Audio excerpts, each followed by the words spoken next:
ఓం శ్రీ సాయిరామ్. భగవాన్ శ్రీ శ్రీ శ్రీ సత్యసాయి బాబా వారి దివ్య చరణారవిందములకు హృదయపూర్వక నమస్సుమాంజలు సమర్పిస్తూ అందరికీ సాయిరామ్. శ్రీ సత్యసాయి ఆనందదాయి సాయితో పయనం పుస్తక పఠనం తర్వాయి భాగం విందామండి. సాయిరామ్. మనం ముందు భాగంలో నరసమ్మ అనే స్నేహితురాలు ఉండేవారని చదివాము. కన్నమ్మకి, ఆమెకి చిన్న వయసులోనే వివాహం కావడం, భర్త మరణించడం అవన్నీ జరిగాయి. తనకి చాలా ఆశగా ఉండేదట. అంటే పూలు పెట్టుకోవాలన్నా, గాజులు వేసుకోవాలన్నా, కుంకుమ పెట్టుకోవాలా అని అనేది చాలా ఆశగా ఉండేదంట. కానీ ఆమె తల్లి అట్లా పెట్టుకోకూడదు, నువ్వు భర్త పోయినాడు కదా అని ఆమె వారిస్తూ ఉండేదంట. అది ఆమెకి పాపం అర్థమయ్యేది కాదంట. ఇలా ఒకసారి వాళ్ళ అమ్మగారు శ్రీరాముల వారి పటం ఇచ్చి దాన్ని పూజించాలా నువ్వు అని చెప్పేసిందని చెప్పారంట. ఒకసారి స్వామివారు మద్రాసుకు వచ్చారని తెలిసి ఆవిడను, అంటే ఆ నరసమ్మ గారిని కన్నమ్మ గారు పిలుచుకెళ్ళారనమాట పుట్టపర్తికి. పిలుచుకెళ్తే అక్కడ స్వామివారు ఎంతో దయతో ఆమెని పుట్టపర్తిలోనే ఉండమని చెప్పారట. అలా స్వామివారు చూపించే మహిమలు చూస్తూ ఆ స్వామి భజన్స్ వింటూ తమ కాలాన్ని ఎంతో ఆనందంగా గడుపుతున్నారంట ఆవిడ. తర్వాత విందామా మరి స్వామి ఆమెకి ఎలాంటి అనుభవం ఇచ్చాడు. స్వామి అందరికీ లింగాలు, విగ్రహాలు మొదలైనవి సృష్టించి ఇవ్వడం చూస్తూ ఉంటే తనకు కూడా ఏదైనా ఒకటి సృష్టించి ఇస్తే బాగుండును కదా, తాను కూడా పూజ చేసుకోవచ్చును అన్న ఆశ ఆమెకు కలిగింది. సర్వాంతర్యామి అయిన స్వామికి ఆమె ఆంతర్యం అవగతమైంది. ఒక లింగం సృష్టించి ఆమెకిచ్చి, ఇది ఆత్మలింగం, శ్రద్ధగా పూజ చేసుకో, నీవు చాలా కాలంగా దీనికోసం ఆశపడుతున్నావు కదా, అయితే నీవు లింగానికి అభిషేకం చేసిన తీర్థాన్ని నేను నీ చేతిలో వేసే వరకు భోజనం చెయ్యకూడదు అని చెప్పారు స్వామివారు. మందిరంలో పూజాస్థానానికి ఎదురుగా ఉండే స్టేజ్ మీద ఆమె ఉండేవారు. దానికి దళసరిగా ఉండే నీలపు బట్ట తెర వేసుకునేవారు. ఆవిడ స్థూలకాయరాలు అవ్వడం చేత తన పని చేసుకోవడమే ఆమెకు మహాప్రయాసగా ఉండేది. ఆవిడ పూజ చేయాలంటే ఒకరు పాలు తేవాలి, ఒకరు పూలు పండ్లు తేవాలి, మరి ఒకరు పూజకు అన్ని సిద్ధం చేసి పెట్టాలి. ఈ విధంగా అనేక మంది సహాయంతో ఆవిడ పూజ సాగుతూ ఉండేది. ఉదయం ఆవిడ ఉపాహారం తీసుకునేవారు కాదు. త్వరగా భోజనం చేయడం అలవాటు. అప్పట్లో స్వామి ఆశ్రమములో బయటనే ఎక్కువగా తిరుగుతూ ఉండేవారు. భక్తుల గుంపుల మధ్య నిలబడి చాలాసేపు మాట్లాడుతూ ఉండేవారు. అందుచేత స్వామి చేత తీర్థం చేతిలో వేయించుకోవడం ఏమీ కష్టం కాదని ఆవిడ భావించారు. అభిషేక తీర్థాన్ని ఒక చిన్న గ్లాసులో పోసుకొని స్వామి వెంట వెళ్ళేవారు. స్వామి కొందరితో మాట్లాడడం ముగించిన వెంటనే ఈమె వైపు చూడకుండా మరి ఒక భక్త బృందం వద్దకు వెళ్ళిపోయేవారు. ఆమె అక్కడికి పోయి నిలబడితే మరో భక్త సమూహం దగ్గరకు పోయేవారు. ఈ విధంగా స్వామి నరసమ్మ చేతిలో తీర్థం పోసేసరికి మధ్యాహ్నం 1:02 అయిపోతూ ఉండేది. ఆకలికి తట్టుకోలేక ఆవిడ అల్లాడిపోయేవారు. చివరకు నేనెందుకలా కోరుకున్నాను దేవుడా అని ఆమెకి ఎంతో పశ్చాత్తాపం కలిగింది. ఒక రోజున నరసమ్మ పూజకు అన్నీ సిద్ధం చేసుకుని దేవుని ముందు కూర్చొని చూస్తే అక్కడ లింగం కనిపించలేదు. ఆమె చాలా గబరా పడిపోయారు. వెంటనే లేచి మేడ మీదకి పరిగెత్తి బాబావారికి నమస్కరించి దుఃఖిస్తూ, స్వామి, నేనే పొరపాటు చేయకుండా భక్తి శ్రద్ధలతో పూజిస్తున్నాను. అయితే ఈ రోజు నా లింగం పోయింది. ఎందుకులా పోయిందో అర్థం కాలేదు స్వామి అని చెప్పి ఏడ్చేశారు. అప్పుడు స్వామి, పోనీలే, అది నా దగ్గరికే వచ్చేసింది, ఇక మీదట ఈ రీతిగా కోరుకోవు కదా, బుద్ధి వచ్చిందా అన్నారు. పాద నమస్కారం ఇచ్చి సమాధానపరచి ఆశీర్వదించి పంపించారు. ఆశ్రితుల అజ్ఞానాన్ని తొలగించి కనువిప్పు కలిగించగల బంధువు లోకంలో ఎవరుంటారు చెప్పండి. ఆపదలలో ఆదుకునేవాడు దేవుడొక్కడే. అందుకే ఆయన ఆపద్బాంధవుడు. మనం బంధువులనుకునే వారంతా ఆభాస బంధువులే. ఎందుకంటే వారు ఆపదలలో ఆదుకోలేరు. మా ఆయనతో పాటు రైల్వేస్‌లో పనిచేసిన ఫోర్మన్ నారాయణరావు గారు ఒకసారి మాతో పుట్టపర్తికి వచ్చారు. ఒక వారం రోజులు ఉన్నాక ఊరికి తిరిగిపోయే ముందు అనుజ్ఞ కోసం స్వామిని ఇంటర్వ్యూ చేసి నిరీక్షిస్తూ వరండాలో కూర్చున్నారు. స్వామివారు కనిపిస్తారు, తనకి ఇంటర్వ్యూ ఇస్తారు అన్న ఆశతో. చాలా మందిని పిలిచాక స్వామి మమ్మల్ని కూడా పిలిచారు. మాతో పాటు నారాయణరావు గారు కూడా లోనికి వస్తూ ఉంటే స్వామి చూసి, "నువ్వెందుకు వచ్చావు? నిన్ను పిలవలేదు కదా" అన్నారు. అప్పుడు ఆయన ఆగిపోయి వెనుకకు తిరిగి వెళ్ళిపోయారు. మేమందరం లోనికి పోయి స్వామితో మాటలాడి ప్రసాదం, ఆశీర్వాదం పొంది బయటికి వచ్చేసాం. మా ఆయన నారాయణరావు గారి కంటే సర్వీసులో జూనియరు. ఇలా జరిగినందుకు ఆయన ఏమనుకున్నారో అని మా ఆయన చాలా భయపడ్డారు. ఆయనను ఓదార్చేందుకు ప్రయత్నించారు. అప్పుడు నారాయణరావు గారు, "ఎందుకయ్యా బాధపడతావు?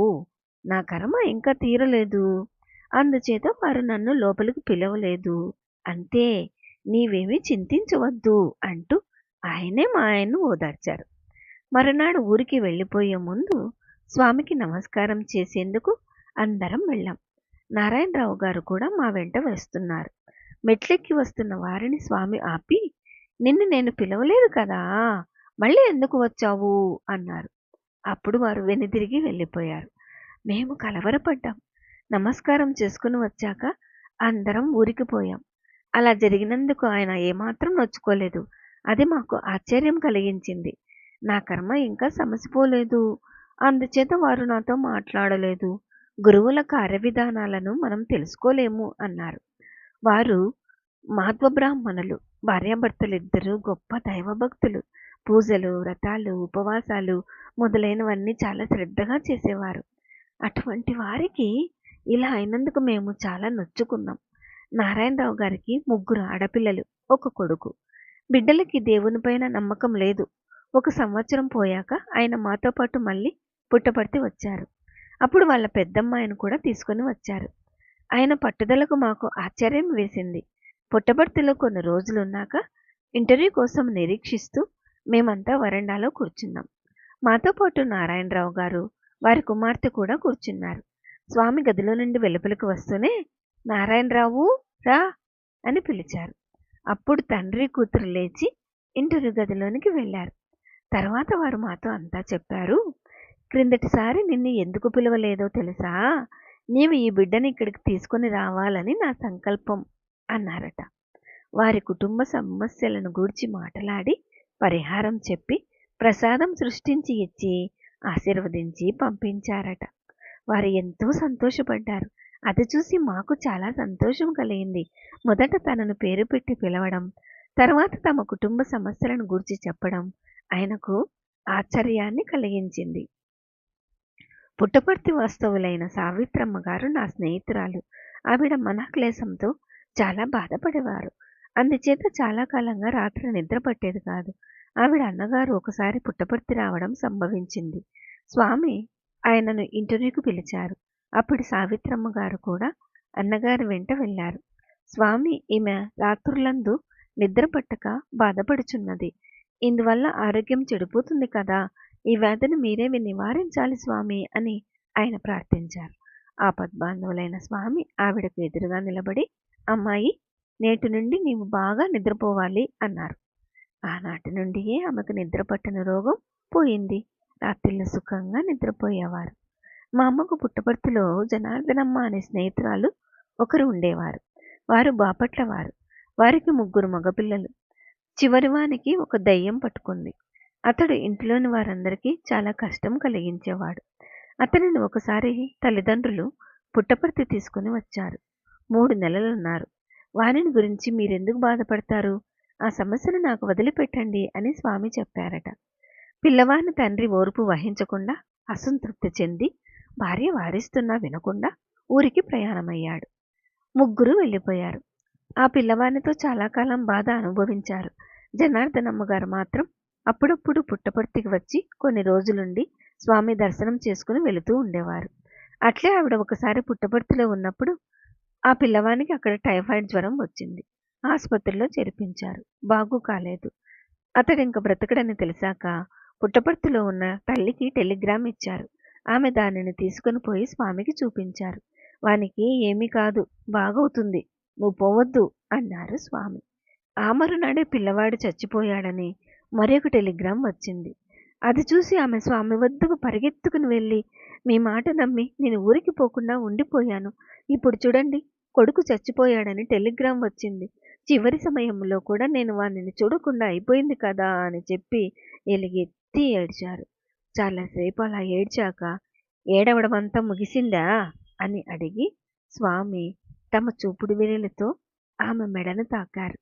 వెంటనే ఆమె దుఃఖమంతా మటుమాయమైపోయింది. కొడుకును తలుచుకున్నా ఇంకా ఆమెకు ఏడుపు వచ్చేది కాదు. చూడు, దయ్యం పట్టిన వారిని ఎవరు నా వద్దకు తీసుకుని వస్తారో వారిని చంపేందుకు అది పొంచుకుని ఉంది. అందుచేతనే నిన్ను వాని దగ్గర ఉండకుండా కాపాడుతూ వచ్చాను. నీవు వానిని చూసేందుకు పోయి ఉండినట్లయితే నిన్ను కూడా చంపి వానిని తీసుకుని పోయి ఉండేది. అందుచేత నిన్ను ఆపాను. వానిని దయ్యం నుండి విడిపించి నీ పుణ్యం ధారపోసి ఉత్తమ జన్మ వచ్చేటట్టు చేశాను.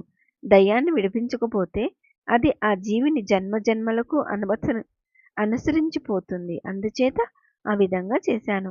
ఇంక నీవు వాని కోసం దుఃఖించవద్దు. సాధన చేసి మళ్ళీ పుణ్యాన్ని కూడబెట్టుకోవాలి అని స్వామి ఆమెకు వివరించి చెప్పారు. అప్పుడు ఆమె కృతజ్ఞతతో స్వామివారి పాదాలకు మ్రొక్కారు. ఆత్మబంధువులైన స్వామికి అందరి మీద ప్రేమే. ఎవరిని ఎప్పుడు ఏ విధంగా ఆదుకొని వీలైనంత ఎక్కువ మేలు చేద్దామా, ఆనందం కలిగిద్దామా అనే ఆయన ఎప్పుడు ఆలోచిస్తూ ఉంటారు. మీరు నన్ను పొగడనక్కరలేదు, నా మీద ఆధారపడి ఉంటే సంతోషిస్తాను అంటారు. ఆయన సహాయం అర్థించని వారిదే తప్పు, కానీ ఆయన ఆదుకోకుండా ఉండరు. అందుకే మీరు నా వైపు ఒక్క అడుగు వేస్తే నేను మీ వైపు 10 అడుగులు వేస్తానంటారు. ఆయన భక్తజన వాత్సల్యము, ఆతృతము అటువంటివి ప్రేమామృతమైన స్వామివారివి. ఓం శ్రీ సాయిరాం. తరువాయి భాగం వచ్చే వారం విందామండి. జై బోలో భగవాన్ శ్రీ సత్య సాయి బాబాజీకి జై. సమస్త లోకాః సుఖినో భవంతు. ఓం శాంతి శాంతి శాంతి. అందరికీ సాయిరాం.